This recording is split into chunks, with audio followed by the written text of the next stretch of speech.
فلا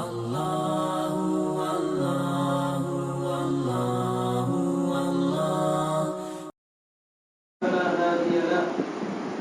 أشهد أن لا إله إلا الله وحده لا شريك له، وأشهد أن سيدنا ونبينا ومولانا محمدا عبده ورسوله، أرسله ربه بالحق بشيرا ونذيرا وداعيا إلى الله بإذنه وسراجا منيرا، صلى الله تعالى عليه وعلى آله وصحبه وبارك وسلم تسليما كثيرا. أما بعد، فأعوذ بالله من الشيطان الرجيم. بسم الله الرحمن الرحيم.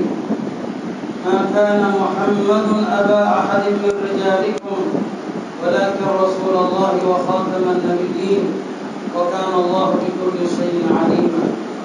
وقال النبي صلى الله عليه وسلم: سيكون بعدي 30 كذابون كلهم يزعم أنه نبي وأنا خاتم النبيين ولا نبي بعدي، أو كما قال صلى الله عليه وسلم. கணியத்திற்குரிய வலமா பெருமக்களே, இது நவாப் ஹத்தா பள்ளிவாசலுடைய நிர்வாகிகளே, பெருமக்களே, நான் ஆரம்பமாக ஒரு செய்தியை சொல்லிக் கொள்கிறேன். நான் இருந்து முடித்த பிறகு முதலில் தராவி கொடுத்த பள்ளி இந்த பள்ளி தான். அது இங்க இருக்கிற யாருக்கும் தெரியுமோ தெரியாதோ, நான் ஆரம்பமாக 2 வருடங்கள் இந்த பள்ளியில தான் தராவி சொல்லியிருக்கேன்.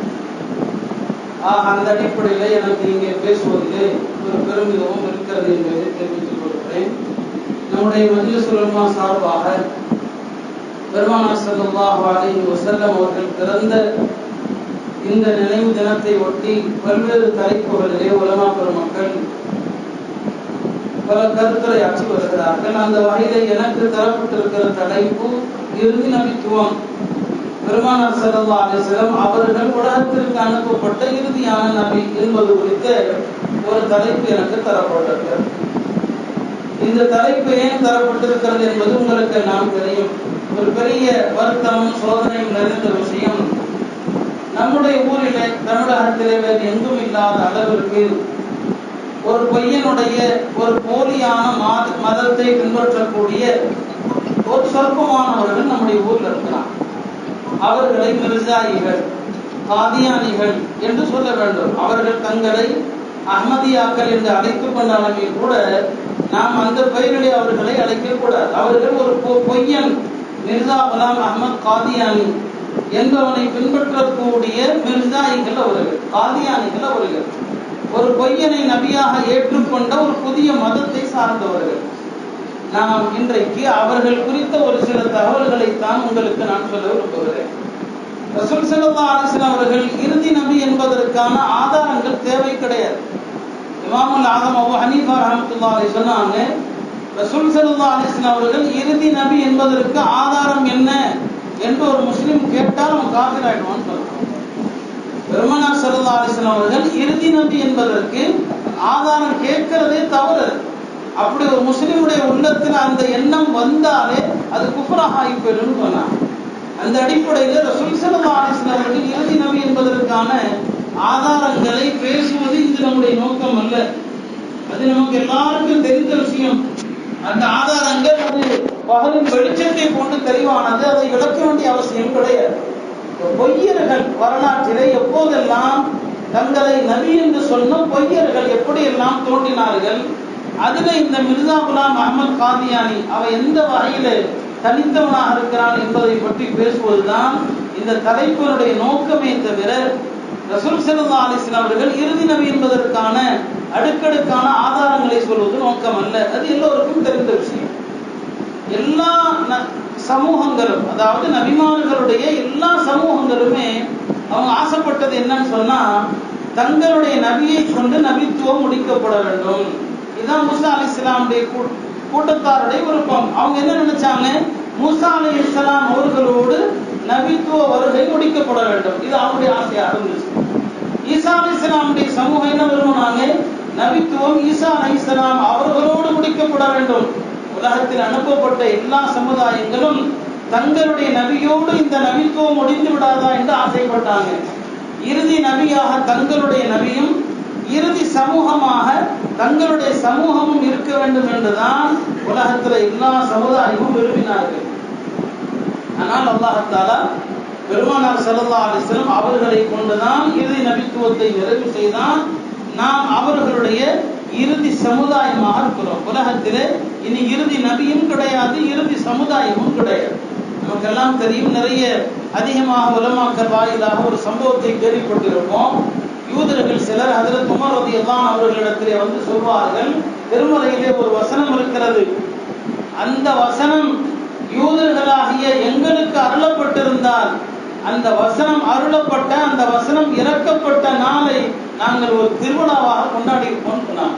குர்ஆன்ல ஒரு வசனம் இருக்குது, அந்த வசனம் உங்களுக்கு அருளப்பட்டிருக்கு முஸ்லிம்களுக்கு, ஆனால் யூதர்களாக எங்களுக்கு அருளப்பட்டிருக்குமே, ஆனால் அந்த நாளை திருவிழாவாக ஆக்கியிருப்போம் சொன்னாங்க. உமர் ரலியல்லாஹு கேட்டாங்க, அது என்ன வசனம் அப்பா? அது குர்ஆன்ல நீ சொல்லுகிற அந்த வசனம் எது? அந்த வசனம் தான், இந்த மார்க்கத்தோடு எல்லா வகையும் முடிந்து விட்டது, இறை தூதர்கள் வருகை முடிந்து விட்டது, மார்க்க சட்டத்திட்டங்கள் முடிந்து விட்டது என்று அல்லாஹ் திட்டவட்டமாக அந்த வசனத்திலே இறக்கி வைத்தான். அல்யௌம அக்மல்து லகும் தீனகும், இன்றைய தினத்தோடு நான் மார்க்கத்தை நிறைவு செய்து விட்டேன். வ அத்மம்து அலைக்கும் நிஅமதி, என்னுடைய வஹி என்கிற அந்த அற்புடையை இன்றோடு நான் பூர்த்தி செய்து விட்டேன். வ ரதீது லகும் அல் இஸ்லாம் தீனா, நான் உங்களுக்கு இஸ்லாத்தை தீனாக நான் பொருந்திக் கொண்டேன். இனிமேல் இஸ்லாம் அல்லாத ஒன்றை ஒருவன் தீனாக ஏற்றுக்கொண்டால் அது அவனிடமிருந்து ஏற்கப்படாது. இதுதான் அந்த வசனம். ஹஜ்ரத் உமர் ரலியல்லாஹு அவர்கள் சொன்னார்கள், நீ சொல்கின்ற இந்த வசனம் எங்கே அருளப்பட்டது, எப்போது அருளப்பட்டது, யாருக்கு அருளப்பட்டது எல்லாமே எனக்கு தெரியும். இது அரஃபாவுடைய தினத்தில் வெள்ளிக்கிழமை அன்று அசருக்கு பிறகு பெருமானார் ஸல்லல்லாஹு அலைஹி வஸல்லம் அவர்கள் அரஃபா மைதானத்திலே வீற்றிருந்த நேரத்தில் தான் இந்த வசனம் அருளப்பட்டதுன்னு சொன்னார். நாம் இங்கே கவனிக்க வேண்டிய விஷயம், யூதர்கள் ஹஜ்ரத் உமர் ரலியல்லாஹு அவர்களிடத்திலே அவர்கள் சொன்னதனுடைய கருத்து என்னன்னு சொன்னா, இந்த வசனம் தான் உலகத்திலே நபித்துவம் முடிந்து விட்டது என்பதை அறிவிக்கிற வசனம். இது மாதிரி ஒரு வசனம் எங்களுக்கு அருளப்பட்டிருக்காதான் ஆசைப்பட்டோம். இப்படி ஒரு வசனம் தௌராத்தில் இருந்திருக்க வேண்டாமா என்று ஆசைப்பட்டோம். ஆனால் தௌராத்தில் அப்படி ஒரு வசனம் கிடையாது, இன்ஜீலில் அப்படி ஒரு வசனம் கிடையாது. ஆனால் திருமறையிலே உங்களுக்கு அருளப்பட்டதை எண்ணி நாங்கள் பொறாமைப்படுகிறோம் சொன்னான். உண்மையிலுமே யூதர்களுக்கு நிறைய விஷயங்கள்ல பொறாமை முஸ்லிம்கள் மீது. அது ரசூல் ஸல்லல்லாஹு அலைஹி வஸல்லம் அவர்களும் பல ஹதீஸ்கள்ல சொல்லியிருக்கிறாங்க, யூதர்கள் நம்முடைய மார்க்க விஷயத்துல எதை கண்டெல்லாம் பொறாமைப்படுறாங்க அப்படிங்கிறத பட்டியலிடுவான். நாம இமாம் வலல்லாஹின்னு சொன்னதும் ஆமீன் என்று சொல்கிறோமே, இதை கண்டு யூதர்களுக்கு பொறாமை. ஏன்னா அவங்களுடைய வழிபாட்டில் அது கிடையாது. நாம ஒருவருக்கு ஒருவர் சலாம் சொல்கிறோமே, இதை கண்டு யூதர்களுக்கு பொறாமை. நம்முடைய ஜும்மா தொழுகை, அதை கண்டு யூதர்களுக்கு பொறாமை. இப்படி ஹதீஸ்ல நிறைய விஷயங்களை ரசூல் ஸல்லல்லாஹு அலைஹி வஸல்லம் அவர்கள் சொல்வார்கள். அதுல முக்கியமானது இந்த இறுதி நபித்துவம். இது ரசூல் ஸல்லல்லாஹு அலைஹி வஸல்லம் அவர்களோடு நிறைவுற்றது யூதர்களால் ஜீரணிக்க முடியாத ஒரு விஷயம். ஆக எல்லா சமூகங்களும் ஆசைப்பட்டாங்க, அல்லாஹ் அவர்களுக்கெல்லாம் தராத ஒரு வாக்கியம் தான் நமக்கு அல்லாஹ் தந்தான். பெருமானார் ஸல்லல்லாஹு அலைஹி வஸல்லம் அவர்கள் ஹஜ்ஜத்துல் வதா என்கிற அவர்களது இறுதி ஹஜ்ஜுடைய பேருரையிலே ஒரு இடத்திலே சொல்வார்கள், லா நபிய பஅதி வலா உம்மத பஅதகும், எனக்கு பின்னால் எந்த நபியும் இல்லை, வலா உம்மத பஅதகும், உங்களுக்கு பின்னால உலகத்திலே இனி எந்த சமூகமும் கிடையாது. ஆனா ஆகிருல் அம்பியா, நான் கடைசி நபியாக இருக்கிறேன். வ அன்தும் ஆகிருல் உமம், நீங்கள் கடைசி சமுதாயமாக இருக்கிறீர்கள். எனவே கடைசி நபி நம்முடைய ரசூல் ஸல்லல்லாஹு அலைஹி வஸல்லம் அவர்கள் என்று சொன்னால் கடைசி சமுதாயம், அவர்களை பின்பற்றக்கூடிய நாம் என்பதை ரசூல் ஸல்லல்லாஹு அலைஹி வஸல்லம் சொன்னார். எனவே பெருமானார் ஸல்லல்லாஹு அலைஹி வஸல்லம் உடைய இறுதி நபித்துவம் என்பது நிறைய ஆதாரங்களை கொண்ட ஒரு விஷயம். இது ரசூல் ஸல்லல்லாஹு அலைஹி வஸல்லம் அவருடைய இறுதி நபித்துவம் என்பது ஆலமே அர்வாஹிலேயே முடிவு செய்யப்பட்டது. ஆலமே அர்வாஹ்னு சொன்னா ஆதம் அலைஹிஸ்ஸலாமை படைத்து ஆதம் அலைஹிஸ்ஸலாமுடைய முதுகிலிருந்து கியாமத் நாள் வரை வரக்கூடிய எல்லா உயிர்களையும் அல்லாஹ் வெளிப்படுத்தினான். எல்லா உயிர்களையும், நபிமார்கள், முஸ்லிம்கள், காஃபிர்கள் எல்லாத்தையும் வெளிப்படுத்தினான். அந்த ஆலமே அர்வாஹ்ல அல்லாஹ் 2 ஒப்பந்தங்கள் எடுத்தான். 2 ஒப்பந்தங்கள் என்று சொன்னால், ஒரு ஒப்பந்தம் நம்மை போன்ற எல்லா மனிதர்களிடத்திலையும் ஒரு ஒப்பந்தம் எடுத்தான். என்ன ஒப்பந்தம்? அலஸ்து பிரபிக்கும், நான் தான் உங்களுடைய ரட்சகன், நான் தான் உங்களுடைய இறைவன், ஏற்றுக்கொள்கிறீர்களா என்று எல்லாரிடத்திலையும் கேட்டான். நம்ம எல்லாமே சொல்லிட்டு வந்திருக்கிறோம். காலு பலா, எல்லாருமே ஆம் நீதான் எங்களுடைய ரப்பு, நீதான் எங்களுடைய ரட்சகன் என்று அந்த உயிர்களுடைய உலகம், அதான் ஆலமே அருவா, உயிர்களுடைய உலகத்துல எல்லாரிடத்திலும் ஒரு ஒப்பந்தம் எடுக்கப்பட்டது. அது அல்லாஹ் நபி, அல்லாஹ் தம்முடைய இறைவன், நம்முடைய ரட்சகன் என்கிற ஒப்பந்தம் நம்ம எல்லாரும் சம்மதம் முடிச்சுட்டு வந்திருக்கிறோம். இரண்டாவது ஒப்பந்தம் அல்லாஹ் நபிமார்களிடத்திலே வாங்கிய ஒப்பந்தம். அந்த உயிர்கள்ல யாரும் இருப்பாங்க, நபிமார்களும் இருந்தாங்க. ஆதம் அலைஹிஸ்ஸலாமிலிருந்து ஈசா அலைஹிஸ்ஸலாம் வரை உலகத்திலே அனுப்பப்பட்ட 1,00,000க்கு மேற்பட்ட நபிமார்கள். அந்த நபிமார்கள்ட்ட அல்லாஹ் ஒரு வாக்குறுதி வாங்கினான். என்ன வாக்குறுதி? உங்களை நான் நபியாக தேர்வு செய்வதற்கு என்ன நிபந்தனை என்று சொன்னால், நீங்கள் வாழும் காலத்தில் முஹம்மது ஸல்லல்லாஹு அலைஹி வஸல்லம் அவர்கள் வந்துவிட்டால் நீங்களும் அவர்களை பின்பற்ற வேண்டும், அவர்களை ஈமான் கொள்ள வேண்டும், அவர்களுக்கு உதவி செய்ய வேண்டும் என்று அல்லாஹ் ஒரு வாக்குறுதி வாங்கினான். இந்த வாக்குறுதி வாங்கிட்டு தான் மற்ற நபிமார்களுக்கு அல்லாஹ் நபித்துவத்தை உறுதி செஞ்சான். இது குர்ஆன்ல இருக்கு. வைத் அஹதல்லாஹு மீசாகன் நபியீன் லமா ஆதைதுகும் மின் கிதாபின் வ ஹிக்மங்கிற ஆயத்துல நபிமார்கள் அத்தனை பேரிடத்திலும் அல்லாஹ் ஒரு வாக்குறுதி எடுத்துக்கொண்டான். என்ன உடன்படிக்கை? உங்களிடத்திலே அந்த முஹம்மது ஸல்லல்லாஹு அலைஹி வஸல்லம் அவர்கள் வருவார்களேயானால் லதுமினுன் நபி, அவர்களை நீங்கள் ஈமான் கொள்ள வேண்டும், வல தன்சுருன்னஹு, அவர்களுக்கு உதவி செய்ய வேண்டும். எனவே உயிர்கள் உலகத்துல ரெண்டு விஷயம் உறுதி செய்யப்பட்டது. ஒன்று தௌஹீத், இன்னொன்று ஹத்மி நுபுவத். அர்வாஹ்ல ஆலமே அர்வாஹ்ல ரெண்டு விஷயத்தை அல்லாஹ் முடிவு செஞ்சுட்டான். ஒன்று அல்லாஹ் ஒருவன், அவனுக்கு இணை கிடையாது. இன்னொன்று ஹத்மி நுபுவத், பெருமானாருடைய இறுதி நபித்துவம். இந்த ரெண்டையும் அல்லாஹ் எங்க உறுதி செய்யறான்? ஆலமே அர்வாஹ்ல உறுதி செய்யறான்.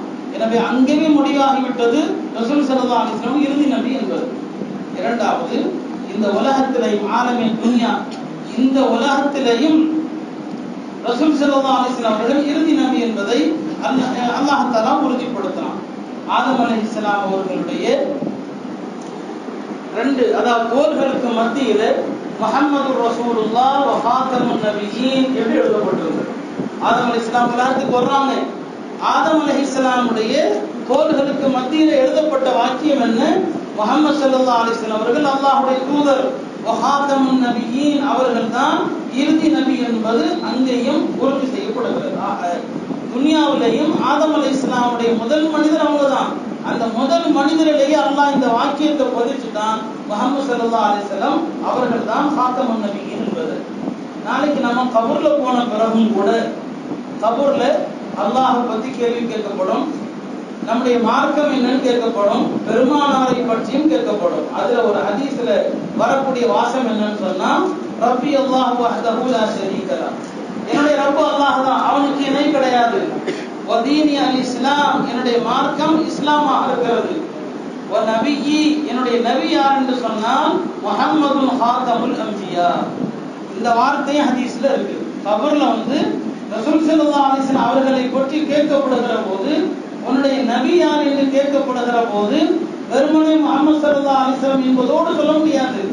முஹம்மதுன் ஹாத்தமுன் நபியீன், நபிமார்களுக்கெல்லாம் இறுதியான ரசூல் ஸல்லல்லாஹு அலைஹி வஸல்லம் அவர்கள் தான் என்னுடைய நபி. இதைத்தான் நம்ம எல்லாரும் கபர்ல நாளைக்கு பதில் சொல்ல வேண்டியது இருக்குது. ஆக கபர்லையும் பெருமானார் ஸல்லல்லாஹு அலைஹி வஸல்லம் அவர்கள் இறுதி நபி என்பது உறுதி செய்யப்படுது. நாளை மஹ்ஷர் மைதானத்திலேயும் பெருமானார் ஸல்லல்லாஹு அலைஹி வஸல்லம் அவர்கள் ஃபாத்திமுல் அன்பியா, இறுதி நபி என்பது மஹ்ஷர் மைதானத்திலேயும் உறுதி செய்யப்படும். மஹ்ஷர் மைதானத்தில் எப்படி உறுதி செய்யப்படும்? அந்த கபர்ல இருந்து எல்லாம் எழுப்பப்பட்ட பிறகு அல்லாஹ் விசாரணை ஆரம்பிக்காம இருப்பான். அமளி துமளியில கடுமையாக இருப்பாங்க. மக்கள் எல்லாம் விசாரணை ஆரம்பிக்க வேண்டாமா, ஏதோ ஒரு முடிவு, நரகமோ சொர்க்கமோ, அல்லாஹ் விசாரணை ஆரம்பிக்காமல் இருக்கிறானேன்னு தெரிவிப்பாங்க. அப்போ மக்கள் எல்லாம் ஒவ்வொரு நபியிடத்திலேயா போவாங்க. ஆதம் அலைஹிஸ்ஸலாம்கிட்ட போவாங்க, நூஹ் அலைஹிஸ்ஸலாம்கிட்ட வருவாங்க, அதற்கு பிறகு இப்ராஹிம் அலைஹிஸ்ஸலாம்கிட்ட வருவாங்க, மூசா அலைஹிஸ்ஸலாம், ஈசா அலைஹிஸ்ஸலாம், எல்லா நபிமார்கள்ட்டையும் வருவாங்க. நீங்க அல்லாஹ்ட்ட பேசுங்கன்னு மக்கள் சொல்லுவாங்க. எல்லா நபியும் மறுத்துருவாங்க. ஒவ்வொரு நபியும் அவங்கவுங்க காலத்துல அவங்கள்ட்ட இருந்து ஏற்பட்ட சில விஷயங்களை சொல்லி, நான் இந்த பரிந்துரை பெரியவன் அல்ல அப்படின்னு சொல்லிடுவாங்க. ஈசா அலைஹிஸ்ஸலாம் சொல்லுவாங்க, நீங்க யார்கிட்ட போனாலும் பிரச்சனை உங்களுடைய பிரச்சனை தீர, இத்ஹபு இலா முஹம்மது ஸல்லல்லாஹு அலைஹி வஸல்லம், முஹம்மது ஸல்லல்லாஹு அலைஹி வஸல்லம் போங்க. உடனே எல்லா மக்களும் வருவாங்க நபி ஸல்லல்லாஹு அலைஹி வஸல்லம் அவங்கள்ட்ட சொல்லுவாங்க, அன்த ரசூலுல்லாஹி வ ஃபாத்திமுன் நபியீன். அங்க அந்த வாக்கியம் வருது, நீங்கள் அல்லாஹ்வுடைய திருத்தூதர், நபிமார்களுக்கெல்லாம் இறுதியானவர். எனவே நீங்கள் அல்லாஹ்விடத்திலே எங்களுக்காக பரிந்துரை செய்யுங்கள். ஆக பெருமானார் ஸல்லல்லாஹு அலைஹி வஸல்லம் அவர்கள் இறுதி நபி என்பது மஹ்ஷரிலும் உச்சரிக்கப்படும். அப்ப ஆதம் அர்வாஹிலும் சொல்லப்பட்டது பெருமானார் இறுதி நபி. ஆதம் அலைஹிஸ்ஸலாம் உலகத்துக்கு வந்த பிறகு சொல்லப்பட்டது பெருமானார் இறுதி நபி. நாளை கபரிலும் சொல்லப்படும் ரசூல் ஸல்லல்லாஹு அலைஹி வஸல்லம் அவர்கள் இறுதி நபி. நாளைக்கு மஹ்ஷர் மைதானத்திலேயும் சொல்லப்படும் ஹாத்தமுன் நபியீன். எனவே பெருமானார் ஸல்லல்லாஹு அலைஹி வஸல்லம் அவர்கள் இறுதி நபி என்பதற்கு அடுக்கடுக்கான ஆதாரங்கள் ஒன்றல்ல இரண்டல்ல அவ்வளவு ஆதாரங்கள் இருக்கிறது. அவங்க இறுதி நபிங்கிறதுக்கான ஆதாரங்களை சொல்வது நம்முடைய நோக்கம் அல்ல. ஆனாலும் கூட எல்லா காலகட்டத்திலையும் சத்தியத்தினுடைய எதிரிகள் இருக்கவே செய்வாங்க. அப்போருடைய எதிரிகள் எல்லா காலத்திலையும் இருப்பாங்க. பெருமானார் ஸல்லல்லாஹு அலைஹி வஸல்லம் அவர்கள் நபியாக அனுப்பப்பட்ட போது அவங்களை கொல்றதுக்கு எத்தனையோ திட்டங்கள் நடந்தது. ஏன்னா யூதர்களுக்கு தெரியும், கிறிஸ்தவர்களுக்கு தெரியும் பெருமானார் ஸல்லல்லாஹு அலைஹி வஸல்லம் அவங்க தான் இறுதி நபின்னு சொல்லி. பாருங்க, பெருமானார் இறுதி நபி என்பது எவ்வளவு உறுதி செய்யப்பட்ட விஷயம் என்பதற்கு ஒரு சம்பவத்தை நான் சொல்றேன். மஜ்மஉல் ஃபவாயித் என்ற ஹதீஸுடைய ஒரு கிதாப்ல இந்த சம்பவம் வருது. ஜுபைர் இப்னு முத்இம் என்ற ஒரு சஹாபி, ஒரு ஆரம்பத்தில் இஸ்லாத்தை ஏற்கவில்லை, பின்னால் பத்ர் போர் முடிந்த பிறகு முஸ்லிமானார். ஜுபைர் இப்னு முத்இம் அவங்க தான் இந்த சம்பவத்தை சொல்றாங்க. அவர் சொல்றாரு, நான் பல முறை மக்காவிலிருந்து சிரியாவுக்கு வியாபாரத்திற்காக போய் கொண்டிருக்கிறேன். அங்க யூத கிறிஸ்தவ அந்த நண்பர்களை எல்லாம் பல தடவை சந்திச்சிருக்கிறேன். நான் பெருமானார் ஸல்லல்லாஹு அலைஹி வஸல்லம் அவர்கள் மக்கால நபியாக அனுப்பப்பட்ட நேரம், அப்பதான் நபி ஸல்லல்லாஹு அலைஹி வஸல்லம் மக்கால நபித்துவம் அருளப்பட்ட ஆரம்ப நேரம். அப்ப நான் எங்க வர்றேன்? சிரியாவுக்கு வருகிறேன். சிரியாவுக்கு வந்த நேரத்திலே அங்கே சில யூத கிறிஸ்தவ அறிஞர்கள் என்னை ஒரு அறைக்கு கூட்டு போனாங்க. ஒரு அறைக்குள்ள கூட்டு போனாங்க. போனா அங்க ஒரு உருவத்தை காட்டின, ஒரு உருவம் வரைஞ்சு வச்சிருக்கிறாங்க ஒரு சுவத்துல. என்ன ஆச்சரியம்னா அது அப்படியே நபி ஸல்லல்லாஹு அலைஹி வஸல்லம் உருவம். பெருமானார் ஸல்லல்லாஹு அலைஹி வஸல்லம் உருவத்தை ஒரு சுவத்துல வரைஞ்சு வச்சிருக்கிறாங்க. நான் கேட்டேன், இவர்கள் எப்படி வரைஞ்சிருக்கீங்களே, இவங்களை பார்த்திருக்கீங்களான்னு கேட்டேன். சொன்னாங்க, இல்லை நாங்க பார்க்கல. இவர்கள் எப்படி வரைஞ்சிருக்கீங்க? எங்களுடைய வேதங்கள்ல இந்த இறுதி நபியை பத்தி கண்ணால பார்த்தா எப்படி வர்ணிக்க முடியுமோ அது மாதிரி வர்ணிக்கப்பட்டிருக்கு. அவங்க எப்படி இருப்பாங்க, அவங்களுடைய தோற்றம் என்ன, அவங்களுடைய உயரம் என்ன, அவங்களுடைய நிறம் என்ன, எல்லாம் வர்ணிக்கப்பட்டிருக்குது. இவங்கதான் அது யாரு காட்டுறாங்க? யூத கிறிஸ்தவ அறிஞர்கள் ஒரு சுவத்துல வரைஞ்சி வச்சிருக்கிறாங்க. பக்கத்துல இன்னொரு உருவமும் இருக்குது. பெருமானாருடைய பின்னால் அவங்களை தொடர்ந்து போற மாதிரி ஒரு உருவமும் இருக்குது. ஜுபைர் இப்னு முத்இம் நல்லா கவனிச்சு பாக்குறாங்க. அது யாருன்னு பார்த்தா ஹஜ்ரத் அபூபக்கர் ரலியல்லாஹு அன்ஹு. அவருடைய உருவம் அவருக்கு தான் தெரியுமே, அவர் மக்காவாசி. இப்ப கேட்கிறாங்க, இவர் எங்களுடைய ஊரை சார்ந்த அபூபக்கர் ரலியல்லாஹு அன்ஹு அவர்கள், அவங்களை பத்தி உங்களுக்கு என்ன தெரியும் சொல்லி. இல்ல, தௌராத்துல எழுதப்பட்டிருக்குது, அவருக்கு பின்னால நபிமார்கள் யாரும் கிடையாது, ஆனா கலீஃபாக்கள் வருவாங்க. அவங்களுக்கு பின்னால முஹம்மது ஸல்லல்லாஹு அலைஹி வஸல்லம் அவங்களுக்கு பின்னால நபிமார்கள் கிடையாது, ஆனா கலீஃபாக்கள் வருவாங்க. அந்த கலீஃபாக்களில் முதன்மையானவர் அபூபக்கர். அப்ப அபூபக்கர் தான் பத்தி சொல்லப்பட்டிருக்கிறது. அபூபக்கருக்கு பின்னால யார் நிற்கிறாங்க? உமர் ரலியல்லாஹு அன்ஹு நிற்கிறாங்க. அருமையானவர்கள், ஜுபைர் இப்னு முத்இம் சொல்லக்கூடிய விஷயம் வந்து பெருமானாருடைய உருவம் அபூபக்கர் உமருடைய உருவத்தை வரைஞ்சி வச்சிருக்கிறாங்க. இதைத்தான் அல்லாஹ் திருமறையில சொல்லுவான், அல்லதீன ஆதைனாஹுல் கிதாப், யாருக்கு நாம் வேதத்தை வழங்கினோமோ அவர்கள் யஅரிஃபூனஹு, இந்த நபியை இவ்வளவு தெளிவாக அறிவார்கள், கமா யஅரிஃபூன அப்னாஅஹும், தன்னுடைய பிள்ளைகளை தெரிவது போல. நம்ம யாராவது நாம பெத்த பிள்ளை எப்படி தெரிந்து கொள்வோம், அது மாதிரி இந்த நபியை அறிவார்கள் என்று அல்லாஹ் திருமறையில சொல்றான். ரசூல் ஸல்லல்லாஹு அலைஹி வஸல்லம் அவர்களுடைய இறுதி நபித்துவம் என்பது அவ்வளவு உறுதி செய்யப்பட்ட உலக மக்கள் அத்தனை பேராலும், யூத கிறிஸ்தவர்களால், இந்து வேதங்களால், புத்த மத வேதங்களால், எல்லா வேதங்களிலும் பெருமானார் இறுதி நபி என்று அவங்கவுங்க வேதங்களில் அந்த வேதங்களுக்கே உரிய வாக்கியங்கள்ல சொல்லப்பட்டிருக்கு. அதுதான் இந்து வேதங்கள்ல சொல்லப்பட்ட விஷ்ணு அவதாரம், கல்கி அவதாரம் எல்லாமே ரசூல் ஸல்லல்லாஹு அலைஹி வஸல்லம் அவர்களை குறித்து சொல்லப்பட்டதுதான். எனவே ரசூல் ஸல்லல்லாஹு அலைஹி வஸல்லம் அவர்களுடைய இறுதி நபித்துவம் இவ்வளவு உறுதி செய்யப்பட்டதுனாலதான் இமாம் ஆதம் அபூ ஹனீஃபா சொன்னாங்க, பெருமானார் இறுதி நபி என்பதற்கு ஆதாரம் கேட்கிறவங்க கூட காபிராப்படுவான் என்று சொன்னதை நமக்கு அருமையானவர்களை. இப்படிப்பட்ட ஒரு உறுதி செய்யப்பட்ட ஒரு விஷயம். இந்த நிலையில தான் ரசூல் ஸல்லல்லாஹு அலைஹி வஸல்லம் அவர்கள் நபியாக அனுப்பப்பட்ட போது பலதரப்பட்ட எதிர்ப்பு, மக்கா முஸ்லிம்களுடைய எதிர்ப்பு, யூத கிறிஸ்தவர்களுடைய எதிர்ப்பு, எப்படியாவது ரசூல் ஸல்லல்லாஹு அலைஹி வஸல்லம் கொல்ல வேண்டும் என்று சூழ்ச்சிகள் செஞ்சாங்க. பெருமானாருக்கு செய்வன செஞ்சாங்க. ஒரு யூத பெண் பெருமானாருக்கு விருந்தளிக்கிற நேரத்தில் அவர் கொடுத்த ஆட்டிறைச்சில விஷத்தை கலந்து கொடுத்தா எல்லாமே ரசூல் ஸல்லல்லாஹு அலைஹி வஸல்லம் கொலை செய்யணும், இதன் மூலம் இந்த மார்க்கத்தை அழிக்கணும், இதுதான் அவருடைய திட்டம். ஆனால் அல்லாஹ் தஆலா அவர்களை பாதுகாத்தான். ரசூல் ஸல்லல்லாஹு அலைஹி வஸல்லம் அவர்கள் இந்த மார்க்கத்தை நிறைவு செஞ்சாங்க.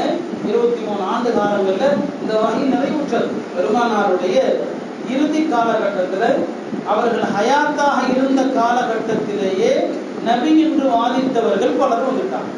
பெருமானாருடைய ஹயாத்திலேயே அல் அஸ்வத் அல் அனசி என்று ஒருவன், அவன் யமன் நாட்டில் தன்னை நபி என்பதாக வாதித்தான். அவன் பெருமானாருடைய ஹயாத்துல பெருமானாருடைய இறுதி கட்டத்துல அவனும் கொல்லப்பட்டான். சொல்லப்படுது, என்னைக்கு நபி ஸல்லல்லாஹு அலைஹி வஸல்லம் அவர்கள் வஃபாத்தானார்களோ அதே தினத்துலதான் யமன்ல அஸ்வத் அல் அனசி கொல்லப்பட்டான். அவனை கொலை செஞ்ச சஹாபி ஃபைரோஜுத்தீன் என்கிற ஒரு சஹாபி. அவர் தான் பெருமானாருடைய ஆணையின் பேரில் தன்னை நபி என்பதாக சொல்லிக் கொண்டிருந்த அந்த அஸ்வத் என்பவனை ஃபைரோஜுத்தீன் என்கிற ஒரு சஹாபி தான் கொலை செஞ்சாங்க. ரசூல் ஸல்லல்லாஹு அலைஹி வஸல்லம் அவர்கள் தம்முடைய இறுதி காலத்துல ஒரு கனவு கண்டாங்க.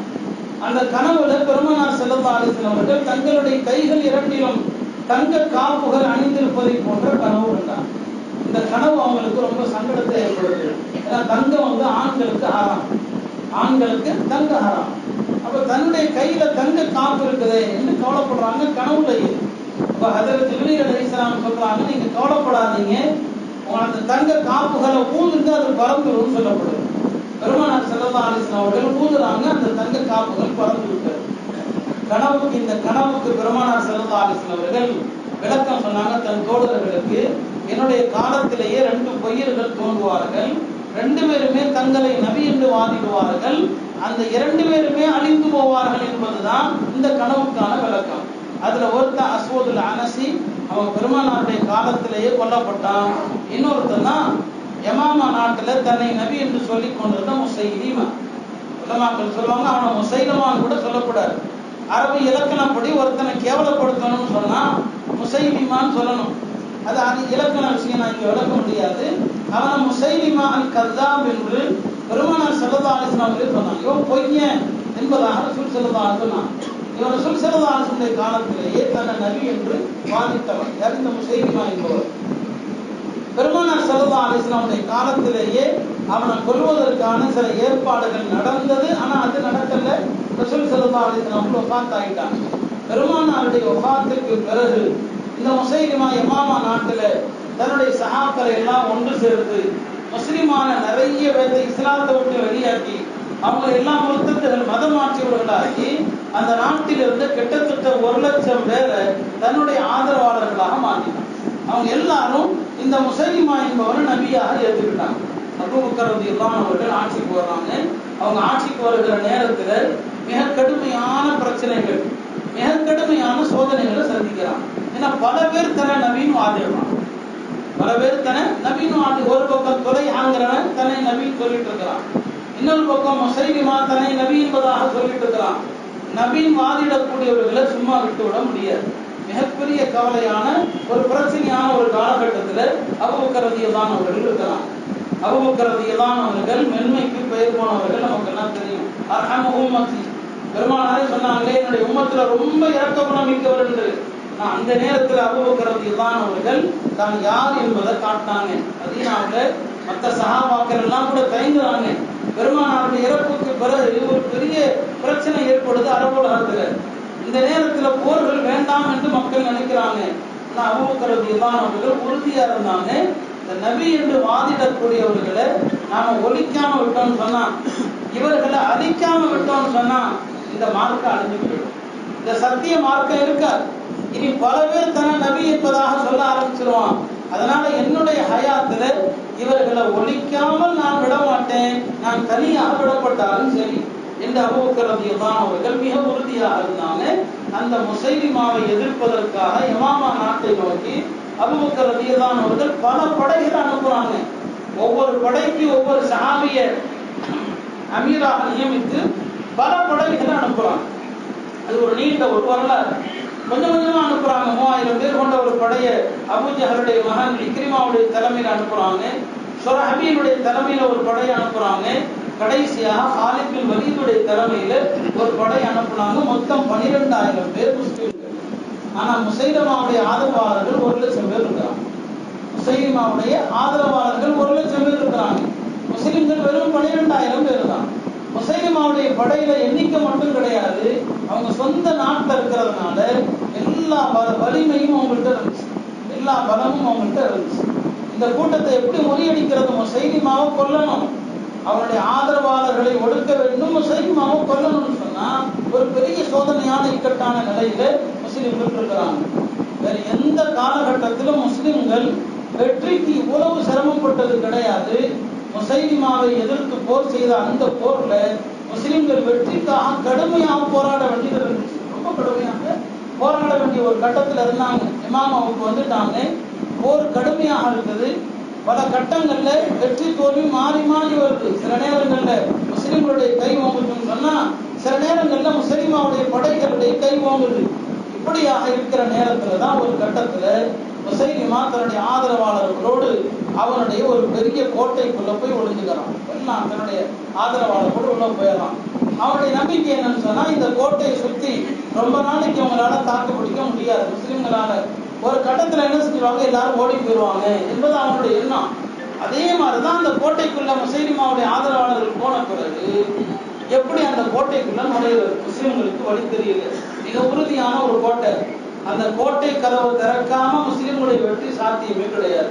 இந்த நிலையில தான் பரா இப்னு மாலிக்ங்கிற ஒரு சஹாபி, அந்த சஹாபியை பத்தி பெருமானார் ஸல்லல்லாஹு அலைஹி வஸல்லம் சொல்லுவாங்க, என்னுடைய தோழர்கள்ல சிலர் இருக்கிறாங்க, என்னுடைய தோழர்களில் அவங்க தலைவாரி இருக்க மாட்டாங்க, பரட்டை தலையோடு புழுதி வடிந்த முகத்தோடு இருப்பாங்க. மக்களுக்கு முன்னால வந்தாலும் யாரும் அவங்களை கண்டுக்க மாட்டாங்க. எங்கேயாவது ஒரு இடத்துக்கு நான் வரட்டுமான்னு அனுமதி கேட்டா மக்கள் அவங்களுக்கு அனுமதி கூட கொடுக்க மாட்டாங்க. ஆனா அவங்க அல்லாஹ்ட்ட எவ்வளவு உயர்த்தவங்கன்னு சொன்னா, அவங்க அல்லாஹ் மீது சத்தியமிட்டு ஒரு காரியத்தை சொல்லிவிட்டால் அல்லாஹ் அந்த காரியத்தை நடத்தியே தீருவான். அப்படிப்பட்ட என்னுடைய தோழர்கள்ல பரா இப்னு மாலிக்கும் ஒருவர் என்று சொன்னாங்க.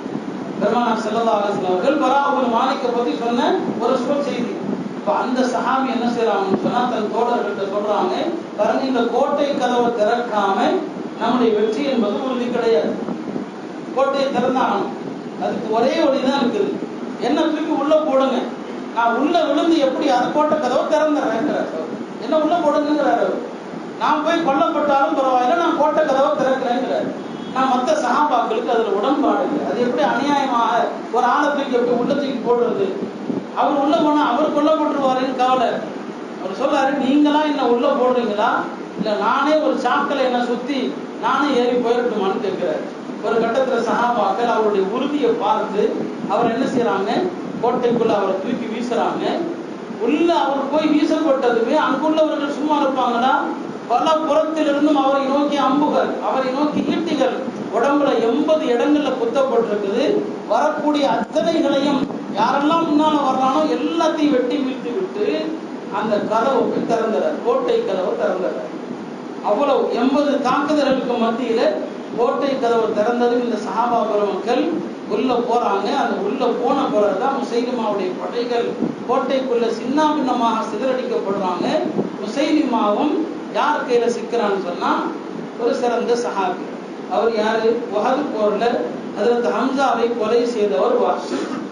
நமக்கு தெரியும், உஹது போர்ல ஹஜ்ரத் ஹம்சாவை கொலை செஞ்சது வாஷி. அவர் பின்னால முஸ்லீம் ஆயிட்டார். முஸ்லீம் ஆனாலும் அவருக்கு ஒரு வருத்தம் இருந்துகிட்டே இருந்துச்சு. நம்ம வாழ்க்கையில ஒரு பெரிய மனிதரை கொலை செஞ்சுட்டோம். ஒரு பெரிய மனிதர், பெருமானாருடைய சச்சா ஹம்சா பெருமானாருடைய பெரிய தந்தை, இஸ்லாத்தினுடைய ஒரு சிங்கம். அவரு யார்? ஹம்சா அசதுல்லா, அல்லாஹ்வுடைய சிங்கம். அவங்க அப்படிப்பட்டவங்களும் நாம கொலை செஞ்சிட்டோம். பெருமானாருக்கும் காலம் முழுக்க அந்த வலி இருந்துச்சு, ஹம்சா ரலியல்லாஹு கொல்லப்பட்ட வலி. அவர் நினைச்சிருந்தாரு, நம்முடைய மௌத்துக்கு முன்னால ஹம்சாவுடைய கொலைக்கு பரிகாரமா நம்ம இஸ்லாத்தினுடைய எதிரிகளில் ஒருத்தனை கொலை செய்யணும். இது அவருடைய ஆசை. இப்ப இந்த கோட்டை கதவை திறந்ததுமே என்னங்க, அந்த முசைலிமாவுடைய படைகள் சிதறடிக்கப்படுறாங்க. முசைலிமாவுடைய அம்புக்கு என்னங்க, முசைலிமாவுக்கு யார் கையில சிக்கிறான்? இந்த வஹ்ஷி கையில.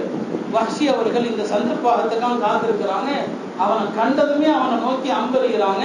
அவன் அத்தோட விழுந்தவன் தான் முசைலிமா. அவருக்கு பெரிய சந்தோஷம், நான் செஞ்ச பெரிய பாவத்திற்கு இது பரிகாரம் ஆயிடுச்சு. ஹம்சாவை கொலை செஞ்சதற்கு பதிலாக தன்னை நபி என்று சொன்னானே இந்த முசைலிமா வீழ்த்தப்பட்டது வஹ்ஷியினுடைய அம்புகளால். அதுக்கப்புறம் தான் வேற ஒரு சஹாபி அவரும் சேர்ந்துக்கிறார்.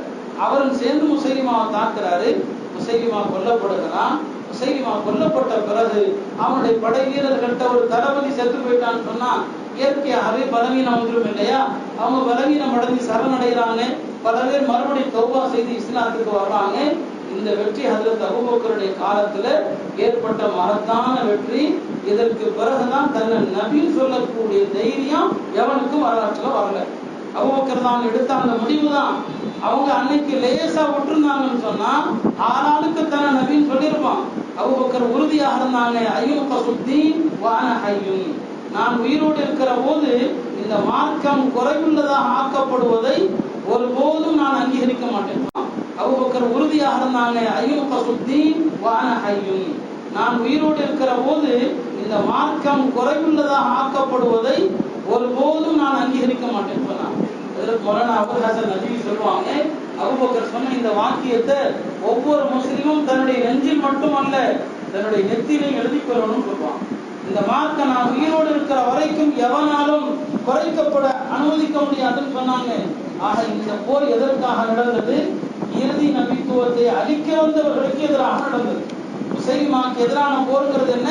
தன்னை நபி என்று வாதிட்டவன் பெருமானாருடைய இறுதி நபித்துவத்தை மறுக்கிறான். அதற்காக நடத்தப்பட்ட போர் தான் இந்த முசைலிமா ஹஜ்ரத் அபூபக்கர் காலத்துல நடந்த யமாமா போர் என்பது வரலாற்றுல நம்ம பார்க்கிறோம்.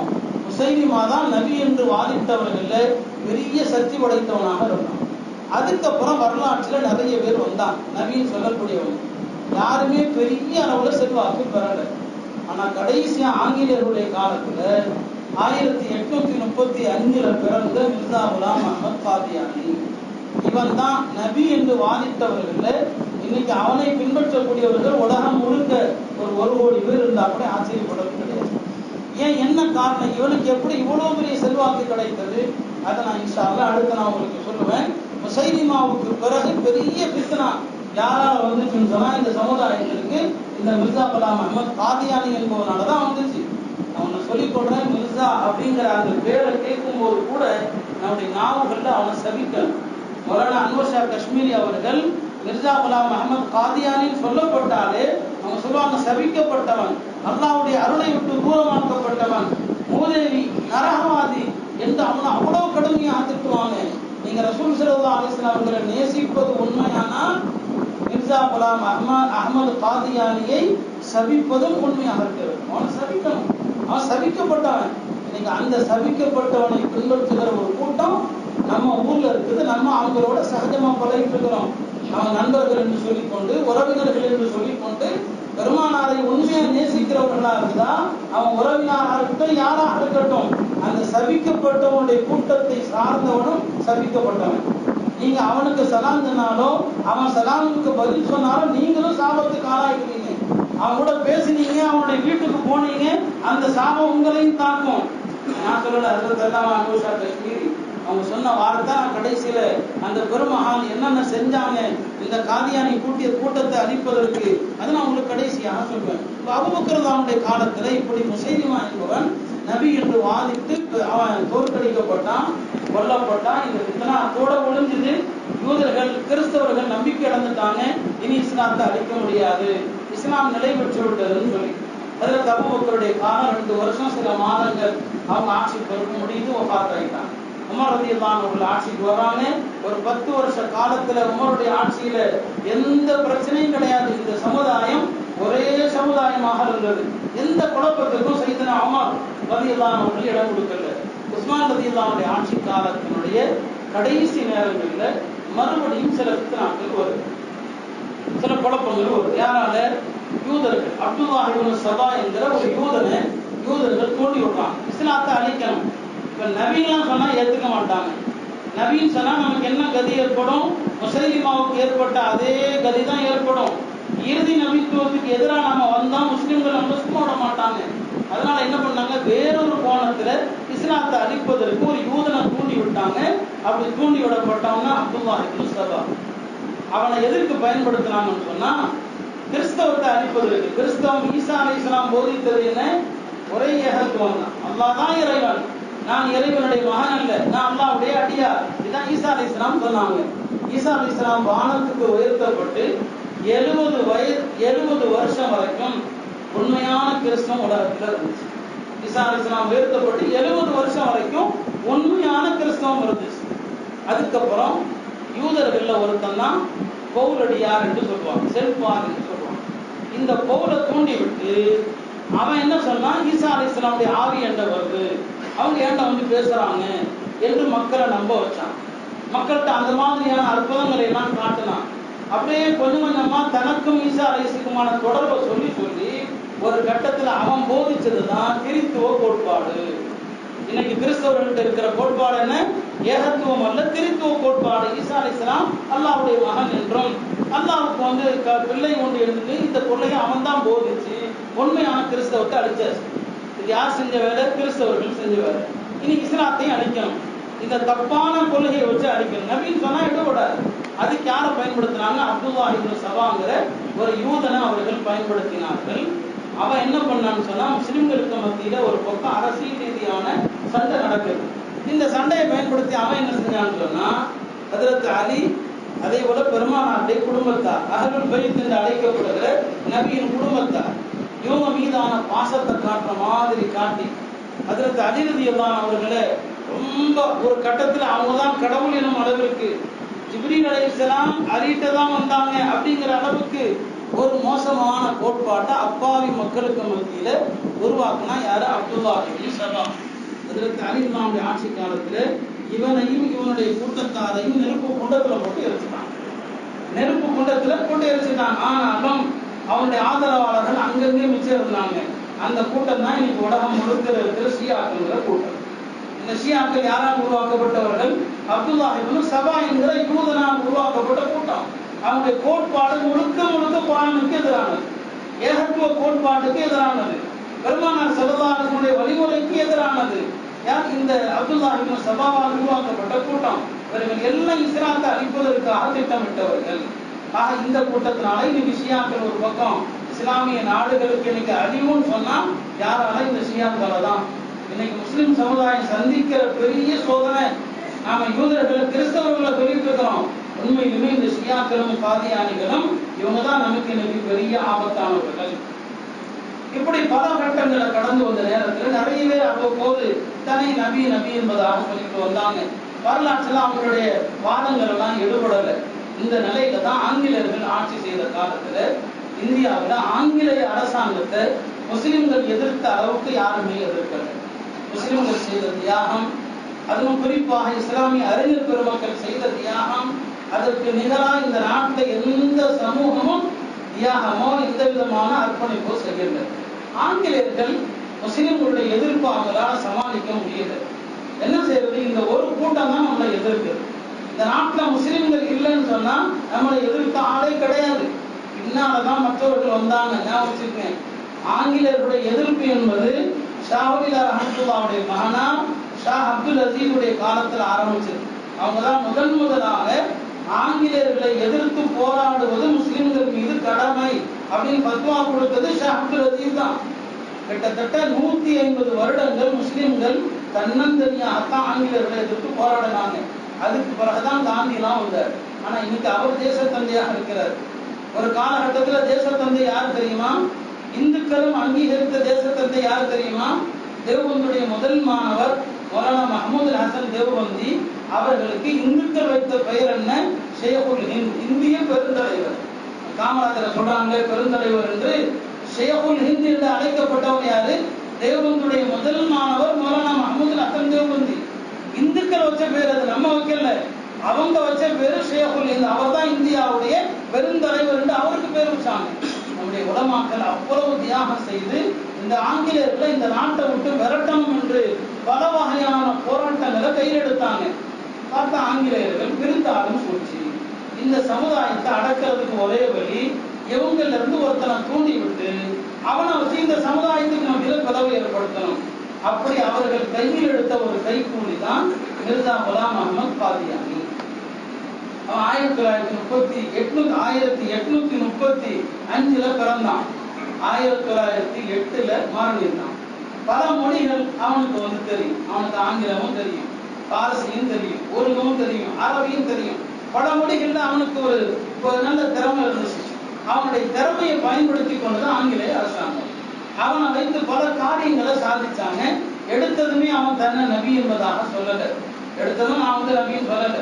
கொஞ்சம் கொஞ்சமா தன்னை பத்தி என்ன செய்ய வந்தான்னு சொன்னா, முஸ்லீம்கள்ட்ட நான் வந்து ஒரு முஜத்திதுன்னு சொன்னான். முஜத்திதுனா சமுதாயம் ரொம்ப தொய்வடைந்து கிடைக்கிற நேரத்துல இந்த சமுதாயத்துக்கு மத்தியில ஒரு மறுமலர்ச்சி ஏற்படுத்துவதற்கு ஒவ்வொரு காலகட்டத்திலும் அல்லாஹ் ஒரு பெரியாரா அனுப்புவான். அவங்களதான் வரலாற்றுல முஜத்திதுன்னு சொல்லுவாங்க. இவன் முதல்ல சொன்னா நான் தான் முஜத்திதுன்னு சொன்னான். அப்புறம் சொன்னா தன்னை நான் தான் மஹதின்னு சொன்னான். கியாமத்துக்கு முன்னால மஹதி அலைஹிஸ்ஸலாம் வருவாங்க. அது ஈசா அலைஹிஸ்ஸலாம் வரக்கூடிய காலத்துல இவன் அப்புறமா சொன்னா நான் தான் மஹதி என்பதாக சொன்னான். அப்புறம் கொஞ்ச நாள் ஆச்சு, நான் தான் மசீஹ்னு சொன்னான். கியாமத்துக்கு முன்னால வரவிருக்கிற ஈசா அவர் அல்ல, நான் தான் ஈசான்னு சொன்னான். இப்படியாக தன்னை பத்தி கொஞ்சம் கொஞ்சமாக பல வாதங்களை சொல்லிக் கொண்டே வந்தவன் 1901 முதலாக அப்பதான் அவன் தன்னை நபி, அவன் இறக்கிறதுக்கு 7 ஆண்டுகளுக்கு முன்னாலதான் தன்னை நபி என்பதாக வாதிட வரான். 1901 எப்படி நடக்குது பாருங்க. அதற்கு ஒரு பெரிய ஏற்பாடு நடக்குது. அவன் பிறந்தது பஞ்சாப்ல ஒரு ஊர்ல தான் பிறந்தான், காதியாங்கிற ஒரு ஊர்ல. அந்த ஊருடைய ஒரு பள்ளிவாசல்ல ஜும்மா தொழுகை நடக்குது. அவனுடைய சீடர்கள் ஒரு ஆளு தான் அப்துல் கரீம்ங்கிற ஒரு ஆளு. பழமை போல அவன் மெம்பர்ல ஏறி ஜும்மாவுடைய ஹுத்பாவுக்காக ஏறி நிற்கிறான். ஜும்மா ஹுத்பாவுல நம்ம 2வது ஹுத்பால என்ன செய்யறோம், பெருமானார் ஸல்லல்லாஹு அலைஹி வஸல்லம் மீது ஸலவாத் ஓதுறோம். 4 கலீஃபாக்களுடைய பேர்களை குறிப்பிடுறோம் இல்லையா. இது வழக்கம், பாரம்பரியமாக இருந்துட்டு வருது. அந்த அப்துல் கரீம்ங்கிறவன் என்ன பண்றான்னு சொன்னா, இந்த குலபாக்கள் பேரையெல்லாம் சொல்லிட்டு வரும்போது இந்த மிர்சா பொய்யனுடைய பேரையும் சொல்லி மிர்சா காதியானி அலைஹிஸ்ஸலாம், நம்ம நபிமார்கள் கேட்டா அவங்க மீது சலாம் உண்டாகட்டும் சொல்றோமா இல்லையா. இவன் லேசா அந்த குர்பாவுல முதல் முறையாக மிர்சாவுடைய பேரையும் சேர்க்கணும். சேர்த்தா அங்கே சலசலப்பு வந்துருச்சு. கூட்டத்துல அங்கே சலசலப்பு வந்துருச்சு. இது என்ன, பெருமானார் அவங்களுடைய பலபாக்கள் பேரை சொல்றது வழக்கம், மிர்சாவுடைய பேரையும் சேர்க்கப்படுது. அதுல பொழுது முடித்ததும் அங்கே பெரிய கூச்சல் குழப்பம் ஏற்படுது பள்ளிவாசல்ல. அந்த கூச்சல் குழப்பம் ஏற்படும் போது மிர்சா குலாம் அஹ்மத் காதியானி ஒரு ஆயத்தை ஓதுனான். என்ன ஆயத்தை? பெருமானாருக்காக அருளப்பட்ட வசனம், யா அய்யுஹல்லதீன ஆமனு லா தர்ஃபஉ அஸ்வாதகும் ஃபௌக ஸௌத்தின் நபி, ஈமான் கொண்ட மக்களே நபிக்கு முன்னால் உங்களுடைய குரலை உயர்த்தாதீர்கள். இந்த ஆயத்தை மிர்சா குலாம் அஹ்மத் காதியானி தனக்காக ஓதி காட்டினான். மக்கள் சத்தம் போடுறாங்க, இது பெருமானாருக்காக அருளப்பட்ட வசனம், பெருமானாருக்கு முன்னால குரலை உயர்த்தக்கூடாது. அப்ப மக்கள் சத்தம் போடும்போது இந்த ஆயத்தை ஓதுனா, யா அய்யுஹல்லதீன ஆமனு, ஈமான் கொண்டவர்களே உங்களது குரலை உயர்த்தாதீர்கள் நபியின் குரலுக்கு முன்னால. அப்ப பிரச்சனை இன்னும் அதிகமாயிடுச்சு. உடனே அவனை ஆங்கிலேய பாதுகாவலர்கள் அவனை பாதுகாப்போடு கூட்டு போறான். நல்லா கவனிங்க இந்த இடத்துல. எப்ப நபி முதலா சொல்றானோ அவனை சுத்தி ஆங்கிலேய அரசாங்கத்தினுடைய அந்த காவலாளிகள் நிற்கிறாங்க. மக்களுக்கு மத்தியில பெரிய சலசலப்பு ஏற்பட்டதும் அவனை பாதுகாப்பா அழைச்சிட்டு காதியான்ல ஒரு கோட்டையில போய் வைக்கிறாங்க. அப்ப போனா அதுக்கப்புறம் மூத்தாகிற வரைக்கும் வெளியே வரவே இல்லை. அங்கேதான் மூத்தான சொல்லப்படுது. அவன் இறந்ததே ஒரு கக்கூசுல தான் இறந்ததுன்னு சொல்லி, ஒரு டாய்லெட்டை தான் அவன் இறந்தான். அவனுக்கு அங்கதான் இழிவான கேவலமான மரணம் வந்துச்சு.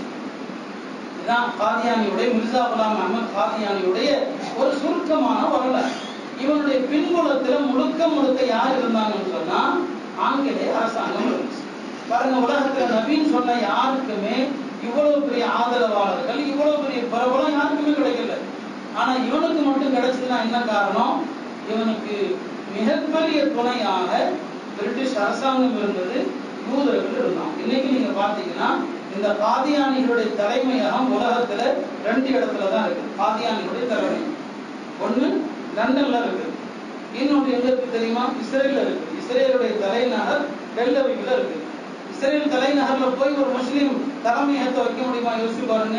அவன் ஒவ்வொரு நாளும் பலஸ்தீன முஸ்லிம்களை அடிச்சிட்டு இருக்கிறான். ஆண்கள், பெண்கள், குழந்தைகள் என்று பார்க்காம கொண்டுட்டு இருக்கிறான். இந்த காதியானிகளுக்கு அங்க இடம் இருக்குதுன்னு சொன்னா இவன் முஸ்லீமா இருக்க முடியுமா? யோசிச்சு பாருங்க. உலகத்துல இவர்களுடைய தலைமையகம் ஒன்று லண்டன்ல, இன்னொன்று இஸ்ரேலுடைய தலைநகர் டெல் அவீவ்ல இருக்கு. இந்த 2 இடத்துலதான் இவர்களுடைய தலைமையகம். இந்த இருவருடைய முழு ஆதரவோட தான் இந்த காதியானிய மதம் உலகம் பூரா பரவுச்சு.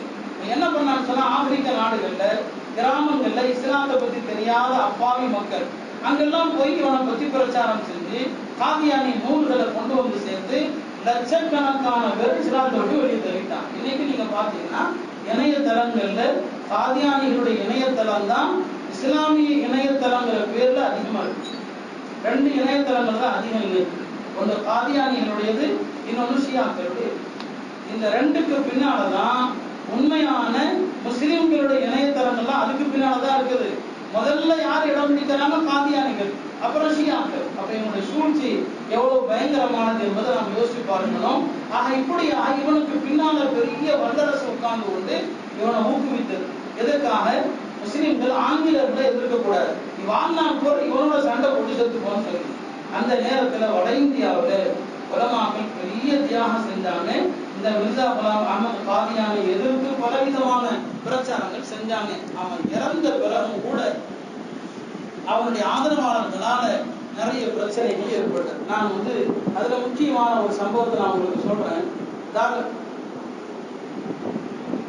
தாராளம் தேவன்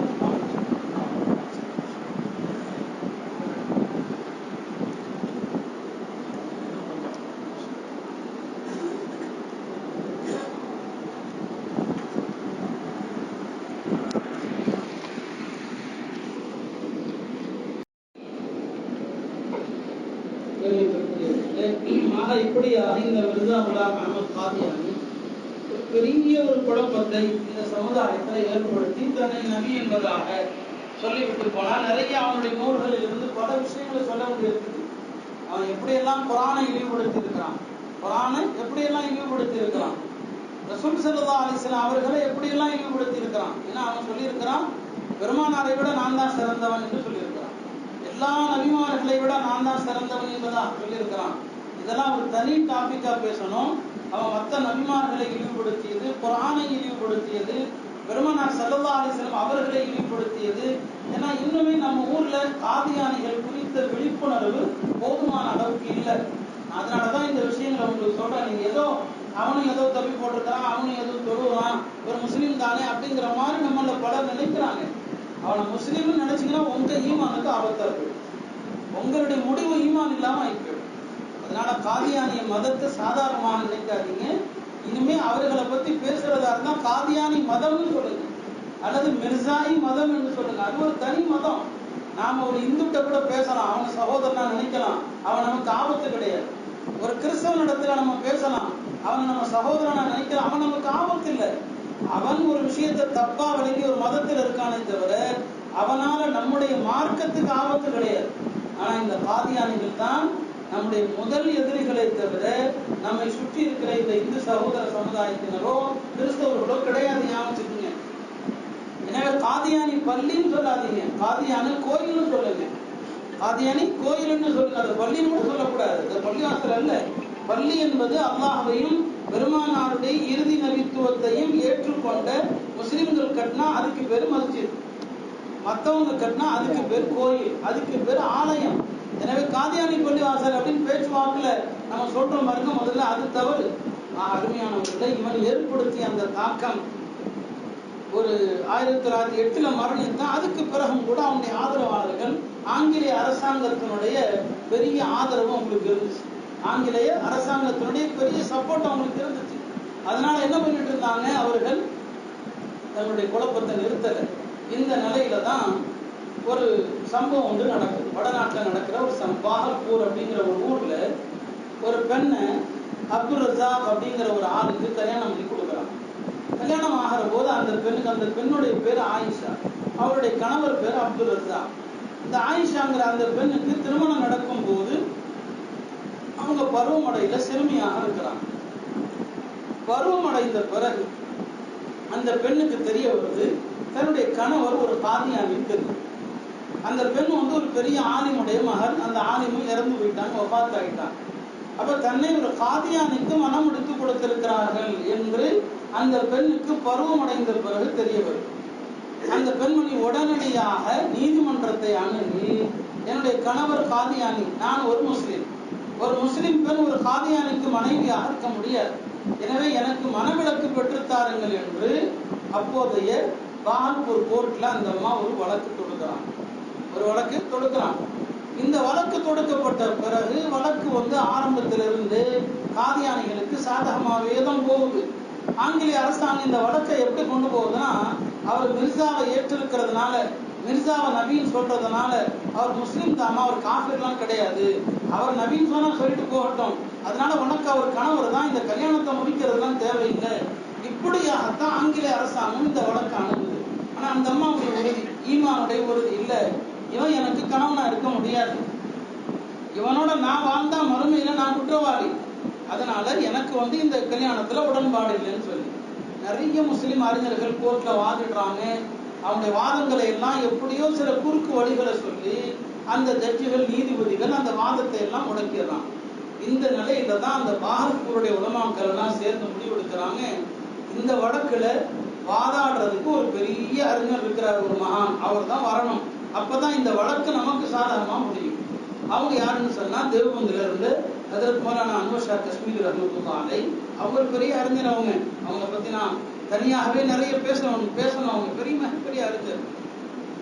அவங்க ஏற்கனவே இந்த காதியானிகளுடைய குழப்பத்தினால மிகுந்த கவலையில இருந்தாங்க, ரொம்ப கவலை அவங்களுக்கு. மிர்சா குலாம் அஹ்மத் காதியானின்னு எப்போ தானே நபின்னு எப்போ சொன்னானோ, அவங்க சொல்றாங்க அதிலிருந்து 6 மாசம் வரைக்கும் நான் தூங்கவே இல்லை.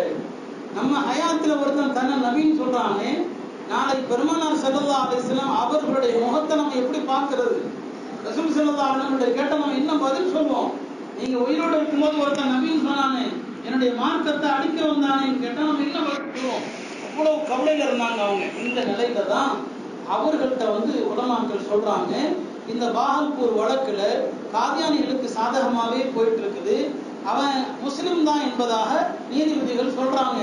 இப்ப நீங்க தான் இந்த வழக்குல வாதாடி அந்த பெண்ணுக்கு நியாயமான தீர்ப்பு பெற்று தரணும்னு சொல்லி, அது மௌலானாவுடைய இறுதி காலகட்டம், ரொம்ப நோய்வாய்ப்பட்டிருந்த காலகட்டம். அவங்க சொன்னாங்க, இந்த நிலையில நான் பாகல்பூர் வரைக்கும் வர்றதே எனக்கு கஷ்டம், அவ்வளவு நோயாளியாக நான் இருக்கிறேன், என்னுடைய உடல் அவ்வளவு நலிவுற்று இருக்குது, ஆனாலும் கூட ஒரே ஒரு காரணத்திற்காக தான் நான் வர்றேன்னு சொன்னான். நாளை மறுமையில எனக்கு பெருமானாருடைய ஷஃபாஅத் கிடைக்கும் சொன்னாங்க. உங்களுக்கு பெருமானாருடைய பரிந்துரை கிடைக்க வேண்டுமானால் நீங்கள் காதியானிகளை எதிர்த்து போராடுங்கள் என்று உலமாக்கள் சொன்னாங்க. எனக்கு மறுமையில ரசூல் ஸல்லல்லாஹு அலைஹி வஸல்லம் அவருடைய பரிந்துரை கிடைக்கணும். என்னுடைய ஏடுகள், என்னுடைய அமல்களுடைய ஏடுகள் எல்லாம் கருப்பா இருக்குது. இது பெரியார்கள் பணிவுல சொல்றது, நிறைய பாவம் செஞ்சு என்னுடைய ஏடு கருப்பா இருக்குது, என்னுடைய ஏடுகளை நான் பிரகாசமாக்கணும்னு சொன்னா இந்த வழக்குல நானே வாதாடுவேன்னு சொன்னாங்க. அவ்வளவு நோயிட்டு இருந்த நிலையில மௌலானா அவர்கள் பாகல்பூருக்கு வர்றாங்க. அவங்க வர்றாங்கன்னு தெரிஞ்சதுமே காதியானிகள் பதறி போயிடுறாங்க. ஏன்னா அவர் கல்வி கடந்தவர், எல்லா கிதாபுகளையும் கரைச்சி குடிச்சவர், புகாரிய ஆரம்பத்திலிருந்து கடைசி வரைக்கும் மனப்பாடமா ஒப்பிக்கிறவர், எல்லா கிதாபுகளும் மனப்பாடம். நான் சொல்ல அவங்களை பத்தி நான் தனியா பேசலாம், அவ்வளவு பெரிய மகான். வர்றாங்கன்னு எவ்வளவு நடுங்குறாங்க.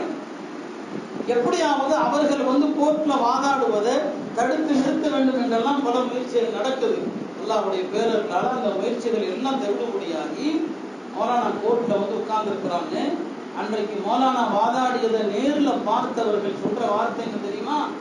அன்றைக்கு பேசியது எங்களுடைய பார்வையில மௌலானா அன்வர் ஷா காஷ்மீரியாக தெரியல, ரசூல் ஸல்லல்லாஹு அலைஹி வஸல்லம் அவர்களே பேசியது போல் இருக்கு. சொல்ற வார்த்தை பெருமானார் ஸல்லல்லாஹு அலைஹி வஸல்லம் அவர்கள் பேசியது போல் இருந்தது. மௌலானா அவர்கள் இந்த அப்துல் ரஸாக் என்கிற இந்த ஆயிஷாங்கிற பெண்ணுடைய கணவன் அவன் காஃபிர் என்பதை மௌலானா அவர்கள் பல ஆதாரங்கள், அடுக்கடுக்கான ஆதாரங்கள் கொடுத்து விட்டு எதிரில் அந்த மிர்சாயி நிற்கிறான், காதியானி நிற்கிறான். அவனை பார்த்து சொன்னாங்க, இதெல்லாம் அல்லாஹ்வுடைய அடியார்களை தவிர யாராலும் சொல்ல முடியாது. சொன்னாங்க, நான் சத்தியம் மட்டும் சொல்றேன், நீ விரும்பினா இப்ப நான் சொல்றேன், மிர்சா குலாம் அஹ்மத் காதியானி நரகத்திலே எரிஞ்சுக்கிட்டு இருக்கான், நீ விரும்பினா நான் இப்ப வேணாலும் அந்த காட்சியை காட்டட்டுமான்னு கேட்டான். அந்த காட்சியை நான் காட்டட்டுமான்னு கேட்டேன். நடுங்கி போயிட்டான் அந்த மிர்சா, அந்த காதியானி நடுங்கி போயிட்டான். இப்ப நான் அல்லாட்ட நான் சத்தியம் பண்ணா என் சத்தியத்தை அல்லாஹ் நிறைவேற்றுவான், மிர்சா குலாம் அஹ்மத் காதியானிங்கிற பையன் நரகத்திலே எரிஞ்சிட்டு இருக்கிறான்னு சொன்னான். இந்த கோர்ட்டே ஆடி போயிடுச்சு, எல்லாம் அரண்டு போயிட்டாங்க, யாராலையும் பேச முடியல. நீதிமன்றம் அந்த வழக்கை ஒத்தி வைக்குது. ஆனா வழக்கு முஸ்லிம்களுக்கு சாதகமா முடிய போகுது என்ற அளவுக்கு எல்லாருக்கும் தெரிஞ்சு போச்சு. மௌலானா அவர்கள் அந்த வாதத்தை முடித்து விட்டு வரும்போது அந்த பாகல்பூர்ல இருக்கிற ஒரு மௌலவிட்ட சொன்னாங்க, இன்ஷா அல்லாஹ் இந்த வழக்குடைய தீர்ப்பு நமக்கு சாதகமா தான் வரும், அது வரைக்கும் நான் உயிரோடு இருந்தா இந்த தீர்ப்பை நானே என் காதால கேட்பேன். ஒருவேளை நான் மௌத்தாயிட்டேன்னு சொன்னா இந்த வழக்கினுடைய தீர்ப்பை என் கபர்ல நீங்க படிச்சு காட்டணும்.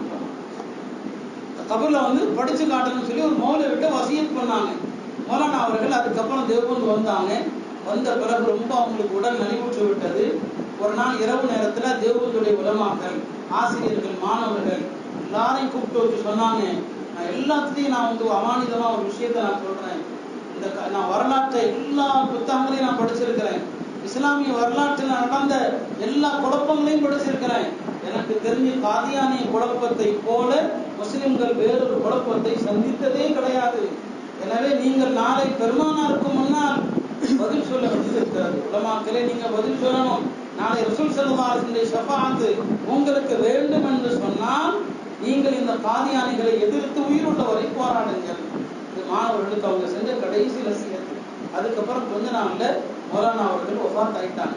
வஃபாத்தான பிறகு தீர்ப்பும் வரும், சாதகமா தான் வரும்.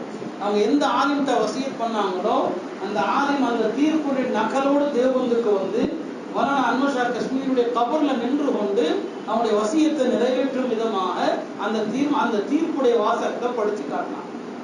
பெருமையானவர்களே, இதுவெல்லாம் நம்முடைய அறிஞர் பெருமக்கள் இந்த மிகப்பெரிய குழப்பத்தை எப்படி எதிர்கொண்டார்கள் என்பதற்கான ஒரு பெரிய சான்று. அந்த நேரத்தில் அவங்க சொன்ன வார்த்தையை பாருங்க, மிர்சா நரகத்துல இருக்கிறான், இதை நீங்களும் நானும் நம்பணும். இந்த நம்பிக்கையில நமக்கு சந்தேகம் வந்தா கூட நம்ம ஈமான் சந்தேகத்திற்குரியதான் ஆயிடும். நிறைய பேர் நம்ம அப்படி நினைக்கிறோம், ரொம்ப சாதாரணமாக நினைக்கிறோம். அவங்க கடையில போய் கறி வாங்குறாங்க, முஸ்லீம் அறுத்ததை வாங்கணும், நிறைய பேர் சாதாரணமா நினைக்கிறோம். குர்ஆன்ல ஒரு ஆயத்து வருது. எந்த ஆயத்துக்கு பிறகு தெரியுமா? ஒவ்வொரு ஜும்மாவிலும் நம்ம 2வது குர்ஆன்ல ஓதுவோமே, இன்னல்லாஹ வ மலாயிகத்தஹு யுஸல்லூன அலன் நபி யா அய்யுஹல்லதீன ஆமனூ ஸல்லு அலைஹி வ ஸல்லிமூ தஸ்லீமா அல்லாஹும்ம ஸல்லி அலா முஹம்மத். இந்த ஆயத்துக்கு பிறகுதான் அஹ்ஸாப்ல இன்னொரு ஆயத்து வருது. அந்த ஆயத்து என்ன? இன்னல்லதீன யுஊதுன அல்லாஹ வ ரசூலஹு, யார் அல்லாஹ்வையும் அவனுடைய ரசூலையும் சங்கடப்படுத்துகிறார்களோ, லஅனஹுமுல்லாஹ், அல்லாஹ் அவர்களை சபிக்கிறான், ஃபித்துன்யா உலகத்திலும், வல் ஆখিরা மறுமையிலும், வ அஅத்த லஹும் அஸாபம் முஹீனா, அவர்களுக்கு இழிவான வேதனை அல்லாஹ் வச்சிருக்கிறான் வருது. நீங்க யோசிச்சு பாருங்க, பெருமானாருடைய நபித்துவம் இறுதி நபித்துவம் இல்லை என்று சொல்பவனை விட பெருமானாருக்கு சங்கடம் கொடுக்கிற யாராவது இருக்க முடியுமா? பெருமானார் இறுதி நபி கிடையாது, அவங்களுக்கு பின்னால ஒரு நபி உண்டுங்கிறான் ஒரு கூட்டம். இவனை விட பெருமானாரை சங்கடத்தில் ஆழ்த்தக்கூடிய யாராவது உண்டா? நீங்க அவன்கிட்ட போய் பேசுனீங்கன்னு சொன்னா, அவன் சொந்தக்காரனா இருக்கலாம், உறவினராக இருக்கலாம், பழைய நண்பனாக இருக்கலாம், அவன்கிட்ட பேசுனீங்கன்னா நீங்களும் இந்த ஆயத்துடைய சாபத்திற்குள்ளாயிருவீங்க. அதனால காதியானிகள் விஷயத்தை தயவு செஞ்சு சாதாரணமா எடுக்காது. நம்ம ஊருக்கு காதியானிகள் வந்தது 1950களில். இலங்கைக்கு போன சில நம்மூர் வியாபாரிகள் அங்க இருந்த சில காதியானிகள் நம்ம ஊருக்கு கொண்டு வந்துட்டாங்க. நம்ம ஊருக்கு முன்னாலேயே சாத்தாங்குளத்துல இருந்துச்சு. இன்னைக்கு அந்த ஊர் மக்கள் எல்லாம் காதியானிகளை முழுமையாக புறக்கணிச்சு அங்க விரட்டி அடிச்சு விட்டாங்க. காய்பட்டத்துல இருந்துச்சு, அந்த மக்கள் விரட்டிட்டாங்க. ஆனா நம்ம ஊர்ல மட்டும்தான் இன்னைக்கும் இருந்துகிட்டு இருக்குது. நம்மில் பலரும் கூட அதை மறைமுகமாக ஆதரிக்கிறோம். அதனுடைய விபரீதம் என்ன என்பதை தெரியாமல் இருக்கிறோம். அருமையானவர்களை, இவ்வளவு மோசமான ஒரு கூட்டம் தான் காதியானிகள். நான் சொன்னதெல்லாம் ரொம்ப கம்மி தான். வரலாற்றுல இந்த காதியானி வந்த பிறகு, மிர்சா வந்த பிறகு யாரெல்லாம் அந்த மிர்சா குலாம் அஹ்மத் காதியானி பொய்யன் என்று வாதங்களை ஈடுபட்டாங்களோ, இந்த காதியானியத்தை அழிப்பதில் எந்தெந்த ஆலிம்கள் ஈடுபட்டார்களோ அந்த ஆலிம்கள் அத்தனை பேரும் கனவுல பெருமானார் ஸல்லல்லாஹு அலைஹி வஸல்லம் பார்த்திருக்காங்க. யாரெல்லாம் இந்த மிர்சா குலாம் அஹ்மத் காதியானிக்கு எதிராக பேசினாங்களோ அந்த அத்தனை உலமா பெருமக்களும் ரசூல் ஸல்லல்லாஹு அலைஹி வஸல்லம் கனவுல பார்த்தாங்க. அது மாத்திரமல்ல, இந்த உலமாக்கள் அத்தனை பேருக்கும் பெருமானார் மற்றவங்களுடைய கனவுல அவங்களுடைய பெயரை சொல்லி, இன்னார் என்னுடைய மகன், அவருக்கு சுப செய்தி சொல்லுங்க, என்னுடைய சலாம சொல்லுங்கன்னு சொன்னாங்க. யார் நாங்க பேர்களை பட்டியல முடியாது. யாரெல்லாம் காதியானிகளை எதிர்த்தாங்களோ அவங்க விஷயத்துல ரசூல் ஸல்லல்லாஹு அலைஹி வஸல்லம் அவர்கள் மற்ற உலமாக்களுடைய கனவுல இவர் என்னுடைய மகன், அவருக்கு என்னுடைய சலாம சொல்லுங்கன்னு சொன்னாங்க. அவங்களுக்கு ரசூல் ஸல்லல்லாஹு அலைஹி வஸல்லம் அவர்கள் பல கனவுகள் வாழ்த்துக்களும் சுபச்செய்தியும் சொல்லியிருக்கிறாங்க. எனவே அந்த காதியானிய குழப்பத்தை நாமும் வேரோடு அழிக்கணுமே தவிர அதை லேசு மாசாக கடந்து போகிற விஷயம் கிடையாது என்பதை நாம புரிந்து கொள்ளணும். அல்லாஹ் தஆலா இந்த குழப்பத்திலிருந்து நம்ம எல்லாம் காப்பாற்றணும். நான் கடைசியாக ஒரு 3 விஷயத்தை சொல்லி நான் நிறைவு செய்து கொடுக்கிறேன். இந்த மார்க்கத்தை 3 விஷயத்திலிருந்து பாதுகாக்க வேண்டும். என்ன அப்படின்னு சொன்னா, பெருமானார் எப்ப வருகை தந்தாங்களோ மற்ற எல்லா நபிமார்களுடைய மார்க்கமும் காலாவதி ஆயிடுச்சு. பெருமானாருடைய வருகையோடு மூசா அலைஹிஸ்ஸலாம் கொண்டு வந்த மார்க்கம் காலாவதி ஆயிடுச்சு. ஈசா அலைஹிஸ்ஸலாம் கொண்டு வந்த மார்க்கம் காலாவதி ஆயிடுச்சு. எல்லா மார்க்கமும் காலாவதி ஆயிடுச்சு. யாரும் இனி தௌராத் இஞ்சியில கூட பார்க்கக்கூடாது, படிக்கக்கூடாது. ஒரு நாள் ஹஜ்ரத் உமர் ரலியல்லாஹு அன்ஹு அவர்கள் மதீனாவுல யூதர்களுடைய ஒரு பாடசாலை, வேதசாலை கடந்து போறான். அந்த யூதர்கள் தௌராத்துல உள்ள சில உபதேசங்களை படிச்சுட்டு இருக்காங்க. அவங்களுக்கு அது கேட்க கொஞ்சம் அழகா இருந்துச்சு. உடனே உமர் ரலியல்லாஹு அன்ஹு அவர்கள் உள்ள போய், நீங்க என்ன படிக்கிறீங்கன்னு கேட்டான். நான் தௌராத்தை படிச்சுட்டு இருக்கிறோம், அதுல சில உபதேசங்கள், எனக்கு அதுல ஒரு காப்பி கொடுங்க. உமர் ரலியல்லாஹு அன்ஹு அந்த காப்பியை வாங்கிட்டு வர்றாங்க. பெருமானாருடைய மஜ்லிஸுக்கு நல்ல உபதேசங்கள் இருக்குது இல்லையா, பெருமானார் பாராட்டுவாங்கன்னு நினைச்சிட்டு வர்றாங்க. வந்து உட்காராங்க. நபிஸலாம் கேட்டாங்க, என்னப்பா உன் கையில என்ன இருக்குதுன்னு கேட்டாங்க. யார சொல்லலாம், இது மாதிரி யூதர்களுடைய வேத பாடசாலைக்கு போனேன், அவங்க தௌராத்தை வாசிட்டு இருந்தாங்க, இந்த உபதேசங்கள் எனக்கு பிடிச்சிருச்சு, நான் எழுதி வாங்கிட்டேன். பெருமானாருடைய முகம் அப்படியே செவந்து கோபமாக மாறிவிட்டு சொன்னாங்க, என்ன உமர் அவர்களே, இப்போது மூசா உயிரோடு இருந்தாலும் என்னை பின்பற்றுவதை தவிர அவருக்கும் வேறு வழி கிடையாது. லவ்கான மூசா ஐயன் லமா வசிஅஹு இல்ல திபாஇ. இப்ப மூசா அலைஹிஸ்ஸலாம் உயிரோடு இருந்தா எனக்கு அருளப்பட்ட குர்ஆனை தான் அவரும் ஓதணும், தௌராத்தை கிடையாது. நீங்க என்ன இந்த தௌராத்தை பிடிச்சிட்டு வந்தீங்கன்னு கேட்டாங்க. அன்னைக்கு ஈசா அலைஹிஸ்ஸலாம் கியாமத்துக்கு முன்னால எனக்கு அருளப்பட்ட குர்ஆனை தான் அவரும் ஓதணும், தௌராத்தை கிடையாது. நீங்க என்ன இந்த தௌராத்தை பிடிச்சிட்டு வந்தீங்கன்னு கேட்டாங்க. அன்னைக்கு ஈசா அலைஹிஸ்ஸலாம் கியாமத்துக்கு முன்னால வருவாங்களே, வந்து இஞ்சியில பரப்ப மாட்டாங்க, குர்ஆனை தான் கையில் எடுப்பாங்க. இஞ்சியில தான் கையில் எடுப்பாங்களே, குர்ஆனை தான் கையில் எடுப்பாங்க, இஞ்சியில கிடையாது. பெருமானாரை பின்பற்றுவாங்க. யார்? இந்த உம்மத்துல ஒரு நபராகத்தான் ஈசா அலைஹிஸ்ஸலாம் வருவாங்க. அதனாலதான் ஈசா அலைஹிஸ்ஸலாம் வந்து இந்த உலகத்துக்கு வரும்போது அவங்க நபியா இருக்க மாட்டாங்க. நபியா இருந்தா அவங்க தான் இமாமம் செய்யணும், அவங்க இமாமம் செய்ய மாட்டாங்க. யார் இமாமம் செய்ய? மஹதி தான் இமாமம் செய்வாங்க. ஈசாவே சொல்லுவாங்க, உங்களில் ஒருவருக்கு பின்னால நான் இருந்து தொழுகிறேன்.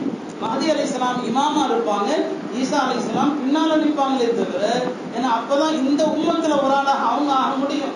இப்போ பெருமானார் சொன்னாங்க, மூசா அலைஹிஸ்ஸலாம் உயிரோடு இருந்தால் கூட என்னதான் பின்பற்றணும். எனவே நாம தெரிந்து கொள்ளணும், முதலாவது இந்த மார்க்கம் எல்லா மார்க்கத்தையும் காலாவதி ஆக்கிவிட்டது. நல்லா புரிஞ்சுக்கணும்.